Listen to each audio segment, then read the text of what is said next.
বাবা, এখন আমাদের অ্যাক্টিং শুরু হয়ে গেল।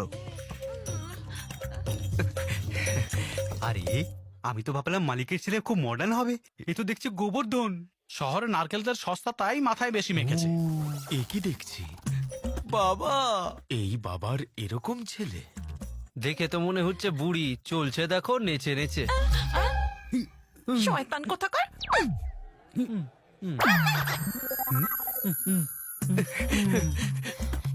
আমার প্রণাম গ্রহণ করুন বাবা। বাহ বাহ বাহ, ওঠ বাবা ওঠ। আমি যেমন ভেবেছিলাম তুই সেরকমই আছিস। না না, আমি সেরকম নই।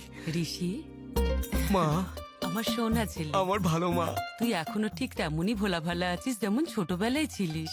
তুই তো এখনো একটুও বদলাসনি রে বাবা। আমি কোনোদিনই বদলাবো না মা।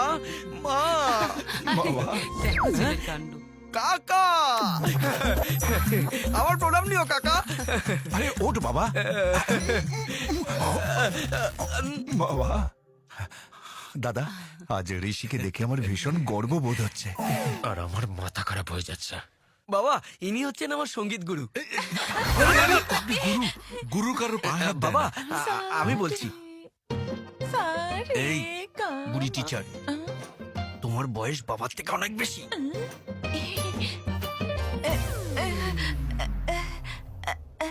দাঁড়িয়ে আছো কেন? হাতটা হ্যাঁ, ধরো। নিশ্চয়ই।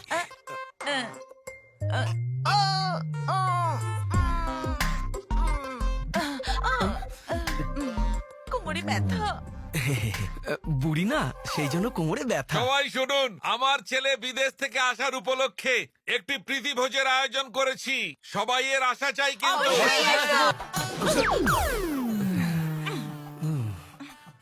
বাবা, এসব কি? এক্ষুনি বুঝতে পারবি, তুই তোর মায়ের কাছে বস। আচ্ছা ঠিক আছে। কেউ একজন ওর গানের সঙ্গে তালে তাল মিলিয়ে নাচবে, সেই জন্য আমি একজন বড় ডান্স টিচার খুঁজে বের করেছিলাম। খুব সুন্দর নাচেন উনি। রাজু, ডাক ওনাকে। মাস্টার জি, ভিতরে আসুন।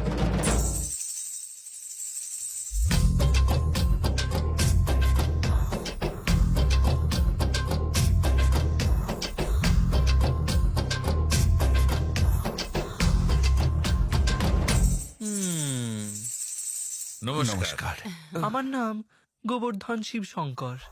ধরুন আপনি গাইছেন, আমার নাচ থেমে গেছে, তাহলে আপনি জিতলেন। যদি আমার পা নাচতে থাকে, আপনার গান থেমে যায়, তাহলে আমি জিতলাম। তাহলে বলুন, আমার সাথে কে মোকাবিলা করবে? আমার ছেলে। এই ছেলেটা?